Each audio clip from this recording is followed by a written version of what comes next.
ಗುರುಗಳೇ, ಈ ತೀರ್ಥದ ಬಟ್ಲನ್ನ ತಗೋಬೋದಾ? ಹಾಗೆ ಪ್ರಸಾದ.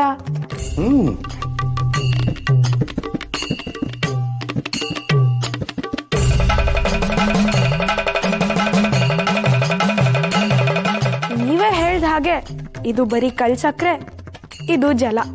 ತಗೊಳ್ಳಿ.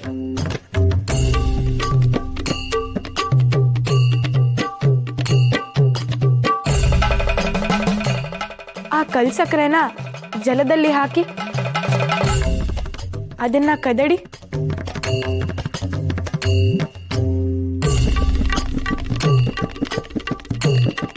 ತರ್ಕ ಮಾಡು ಅಂದ್ರೆ ಪಾನಕ ಮಾಡಿಸ್ತಾ ಇದೆ.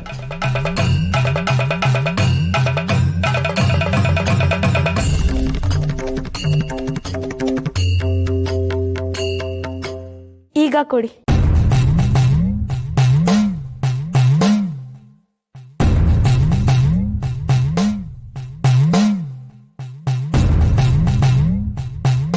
ಸ್ವೀಕರಿಸಿ. ಈ ತೀರ್ಥ ಎಲ್ಲ ನಾವು ಸೇವಿಸೋದಿಲ್ಲ. ಇದು ತೀರ್ಥ ಅಂತ ನಾನು ಯಾವಾಗ ಹೇಳ್ದೆ? ನೀವು ಹೇಳ್ದ ಹಾಗೆ ಇದು ಬರೀ ಜಲ ಅಷ್ಟೆ. ತರ್ಕ ಮಾಡಿ ಬಾಯಾರಿಕೆ ಆಗಿರ್ಬೇಕು. ಸ್ವಲ್ಪ ತಗೊಳ್ಳಿ.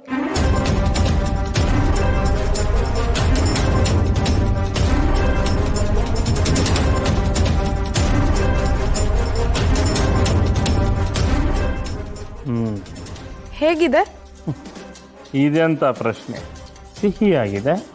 ಇದರಲ್ಲಿ ಸಿಹಿ ಹೇಗ್ ಬಂತು? ಏಯ್, ಎಲ್ಲರ ಮುಂದೆ ನೀನೇ ಕಲ್ಲು ಸಕ್ಕರೆ ಹಾಕಿದೆಯಲ್ಲಯ್ಯ. ಸಕ್ಕರೆ ಕಾಣ್ತಾ ಇಲ್ವಲ್ಲ? ಕರ್ಗೋಯ್ತಲ್ಲಯ್ಯ. ಅಲ್ಲ ಭೂಷಣರೇ, ಕಣ್ಣಿಗೆ ಕಾಣದೇ ಇರೋದು ಅಸ್ತಿತ್ವದಲ್ಲೇ ಇರೋದಿಲ್ಲ ಅಂತ ತಾವೇ ವಾದ ಮಾಡಿದ್ರಲ್ಲ. ಈಗ ಕಣ್ಣಿಗೆ ಕಾಣದೆ ಅಸ್ತಿತ್ವ ಇಲ್ದಿದ್ರು ಸಕ್ಕರೆ ಇದೆ ಅಂತ ಹೇಗ್ ವಾದ ಮಾಡ್ತೀರಿ?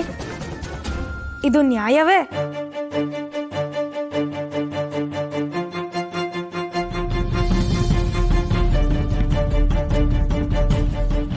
ಭೂಷಣರೇ, ನಮಗೆ ಭಗವಂತನ ಅಸ್ತಿತ್ವ ಗೋಚರಿಸೋದು ಅನುಭವದಿಂದ.